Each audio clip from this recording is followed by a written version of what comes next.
뉴욕 증시가 또다시 하락세로 전환이 됐습니다. 자, 기술주들이 다시 한번 급락세로 나타났고요. 고용지표가 약간 불안하게 나타났습니다. 자, 기술주의 급락이 일단 가장 시장에서 중요한 역할을 했다고 볼 수 있겠는데요. 경제지표까지 조금 예상치를 벗어나게 되면서 거기에 따른 부담감들이 좀 생기지 않았나 생각이 됩니다. 자, 미국 증시 상황 어떤 식으로 돌아가고 있는지, 또 우리는 또 어떻게 대응을 해야 되는지 그 부분에 대해서 알아보도록 하겠습니다. 삼성전자의 목표 주가가 나왔습니다. 8만원 간다 라고 얘기하는데요. 최근에 계속적으로 상승을 하게 되면서 왕의 귀환이다 뭐 이런 말까지 나오는데, 삼성전자 목표 주가가 나오면 약간 좀 불안하죠. 이제 기업의 목표 주가가 형성됐다라는 것은 아무래도 이제 투자자들의 그런 투자 성향들이 좀 많이 몰려있다라고 볼 수 있는 부분입니다. 살짝 조정을 받을 것인지, 아니면 어떤 의미에서 삼성전자가 8만원을 가게 될 것인지, 그런 부분들 풀어서 이야기해드리고요. 투자의 방향에 대해서 알려드리도록 하겠습니다. 중간 배당이 올해는 많이들 생략됩니다. 중간 배당을 안 하는 기업들이 늘어나게 되면서 배당주에 대한 매력도 같이 떨어지고 있다고 합니다. 이제 배당주 펀드에서만 자금 유출이 굉장히 심하게 일어나고 있는데, 과연 배당주에 대한 투자 정말 나쁜 것인지, 배당주 이제 투자하면 안 되는 것인지, 거기에 대해서 같이 알아보도록 하겠습니다.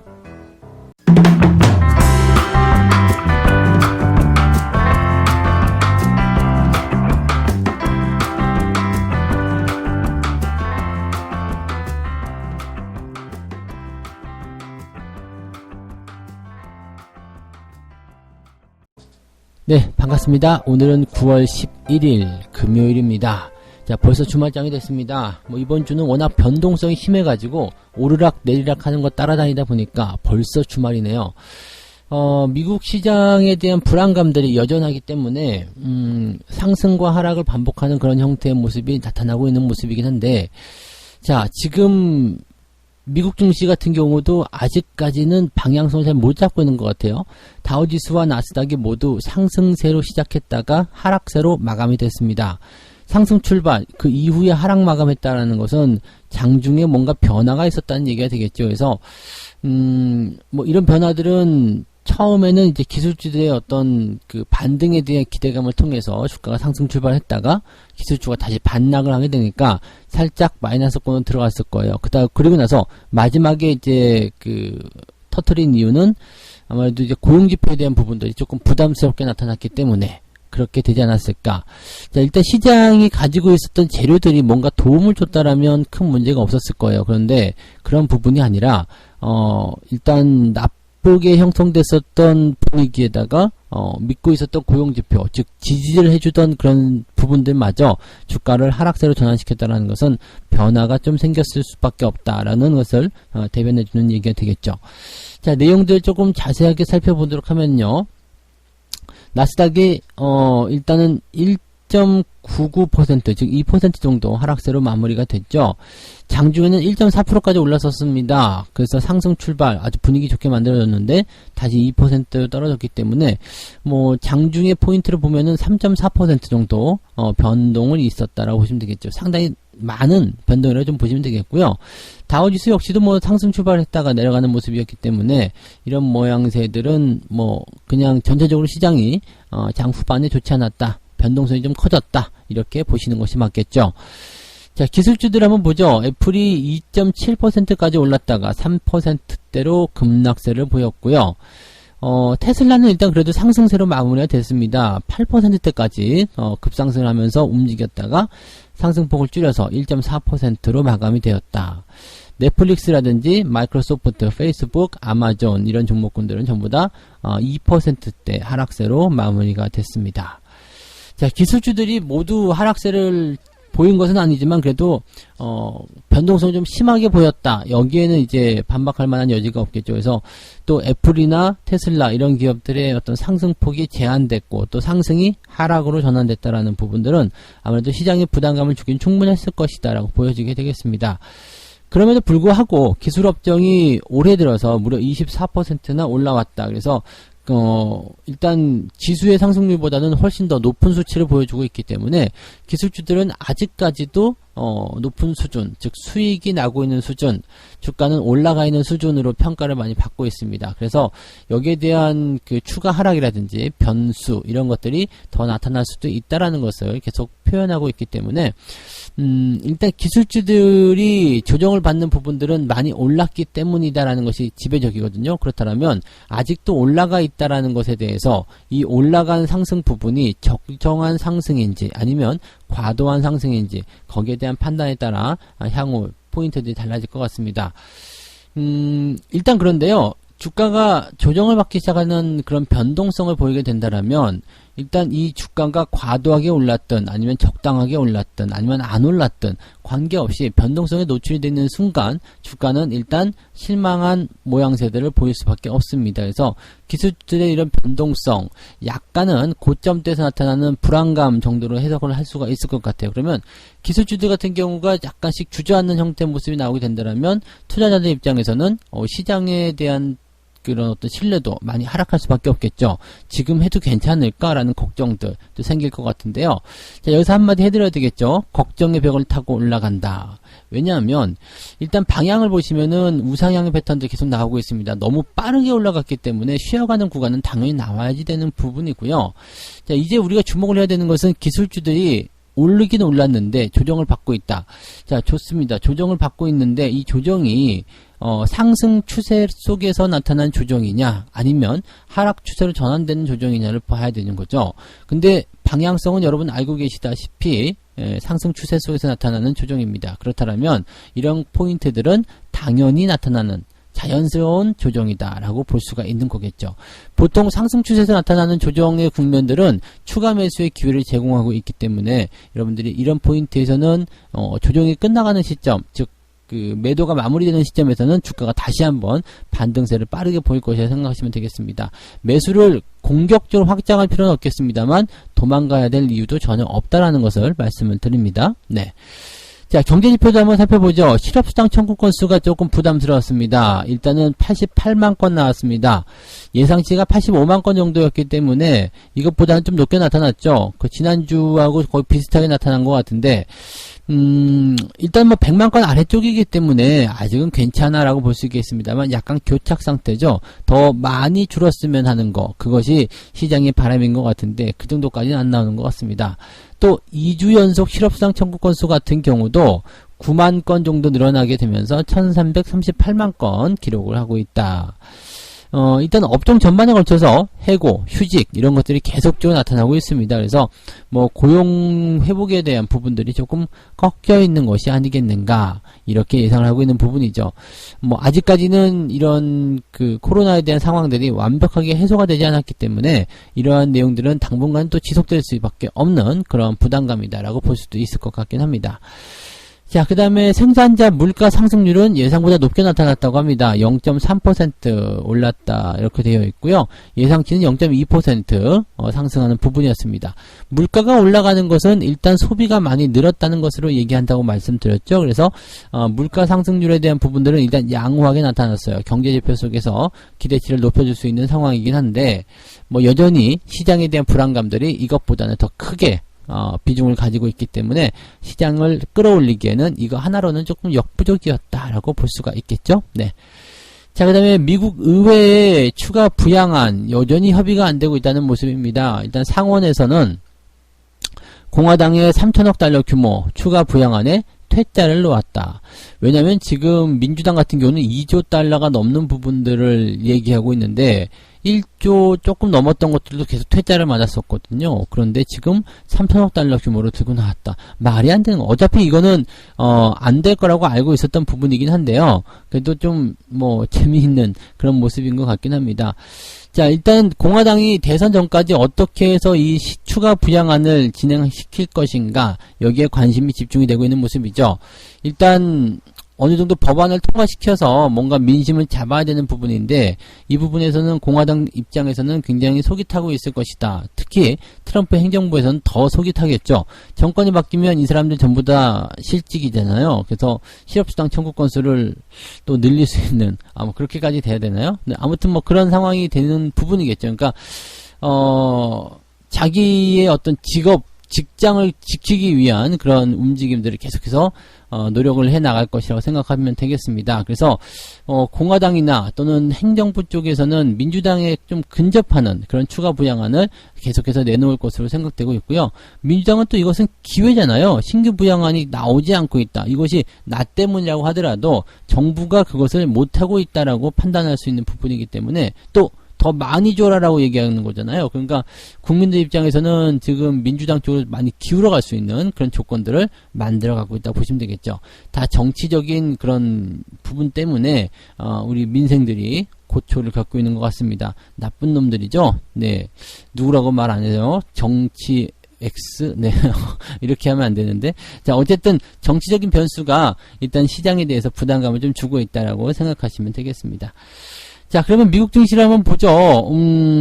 뭐, 나스닥이 하락세, 그 다음에 다우지수 하락세, 전체적으로 좀 하락세 보였지만, 크게 달라진 건 없습니다.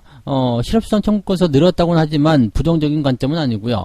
물가 상승률은 오히려 높아졌고요. 추가 부양안, 정치적인 변수를 끼고 있기 때문에, 당장은 해결되지 않을 것이다라는 부분들을 우리가 어느 정도 알고 있었던 내용들. 좀, 뭐라고 할까요? 기존에 있던 재료들을 그냥 울거먹는 정도의 느낌이잖아요. 그렇기 때문에 이런 부분에 대해서는 크게 걱정할 필요는 없겠고요.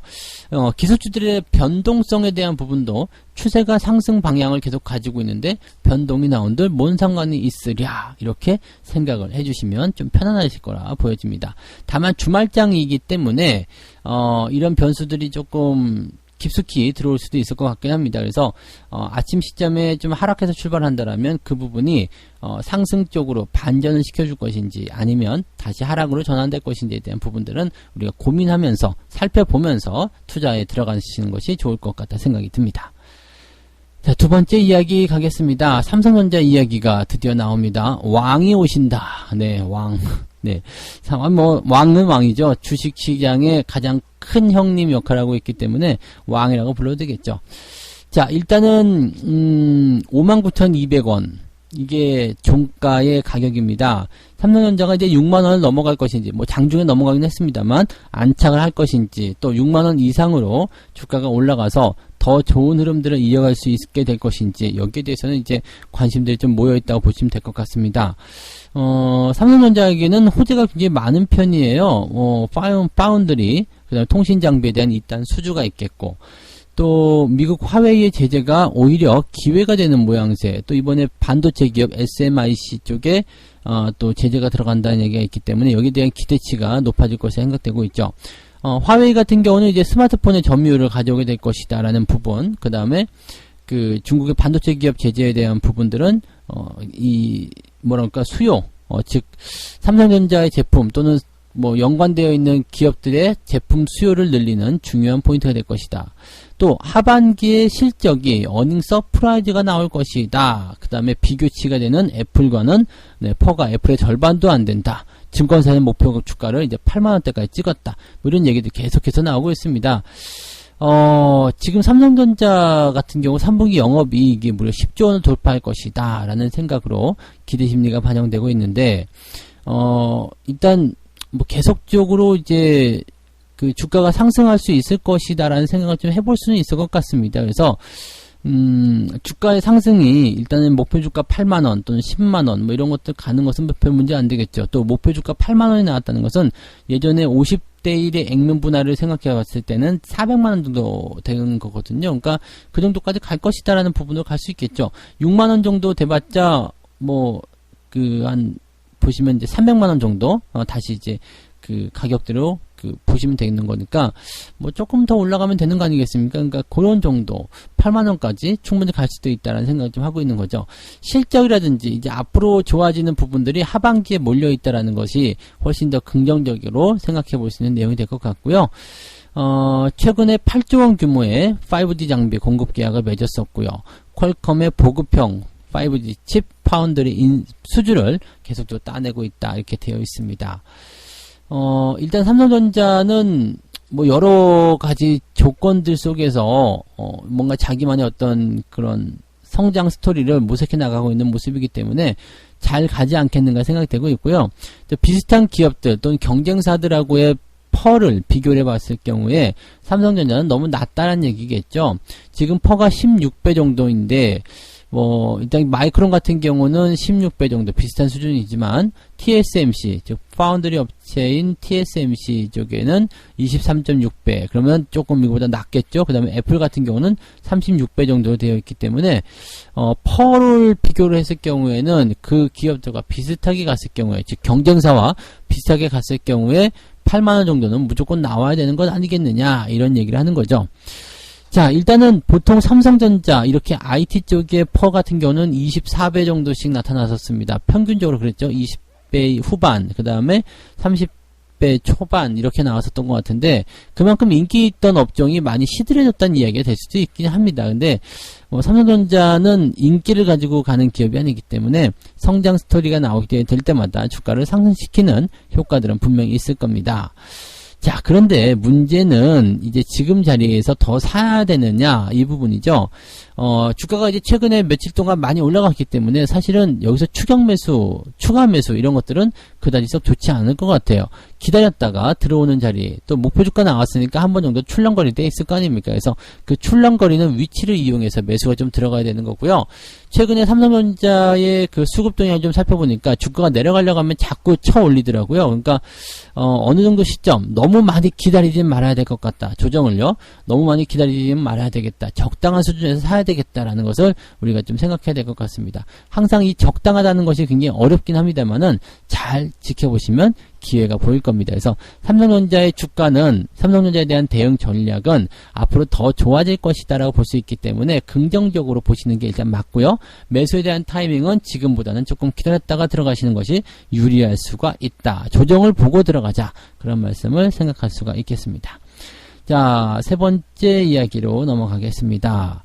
중간 배당 이야기. 배당 없는 건 정말 좀 슬픈 일이에요. 근데 다행인 것은 기말 배당이 없는 것은 아니잖아요. 그래서 중간 배당이 없는 것.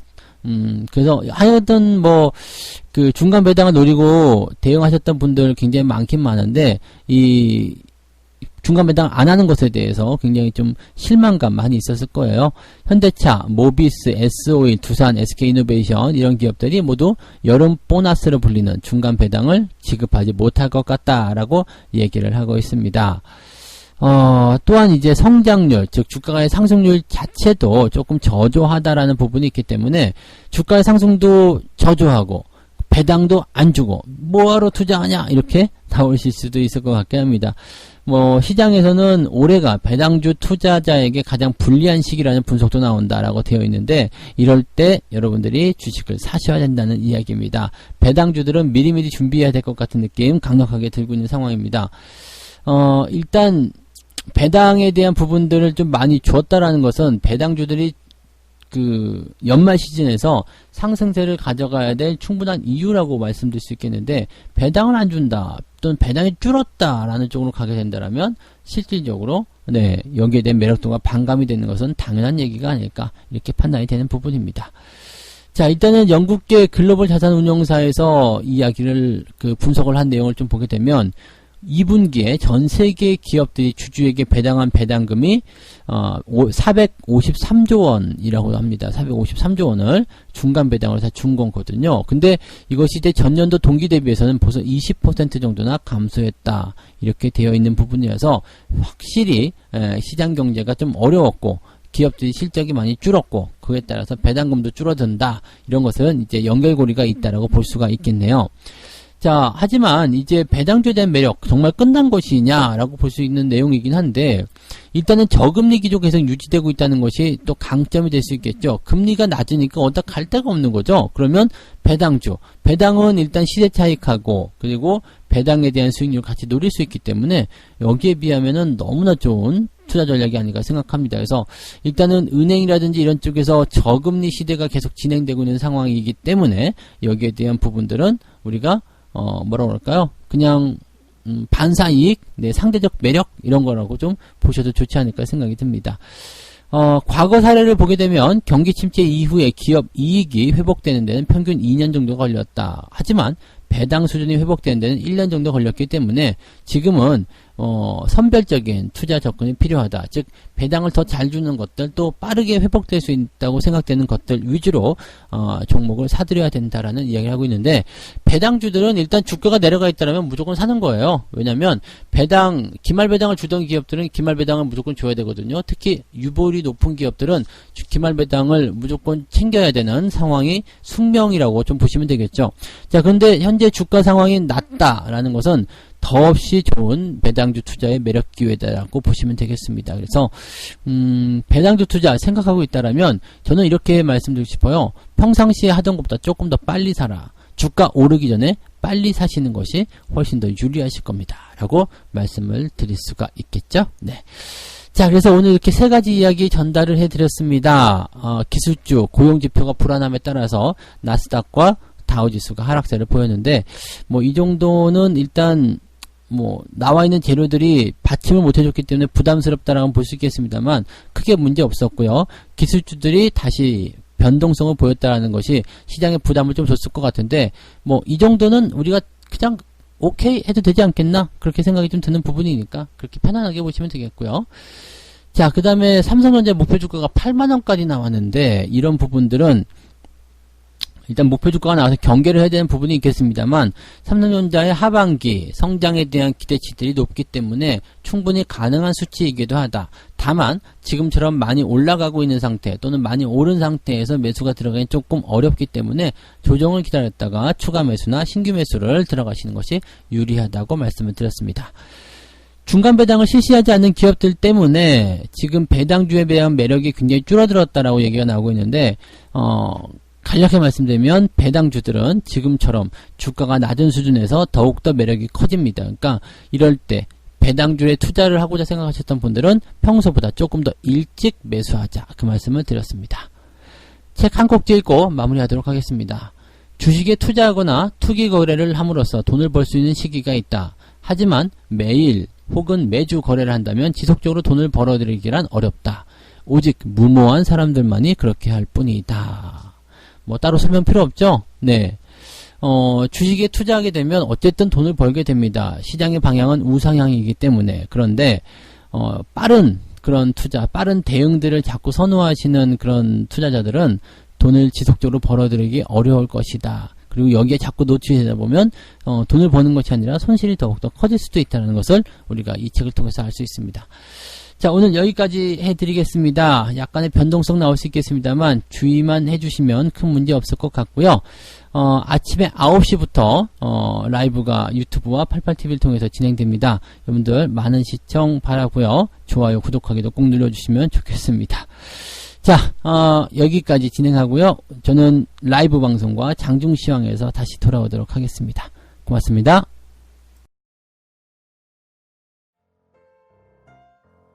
본 방송에서 제공되는 모든 정보는 투자 판단의 참고 자료이며 투자의 최종 책임은 본 방송을 이용하는 본인에게 있습니다.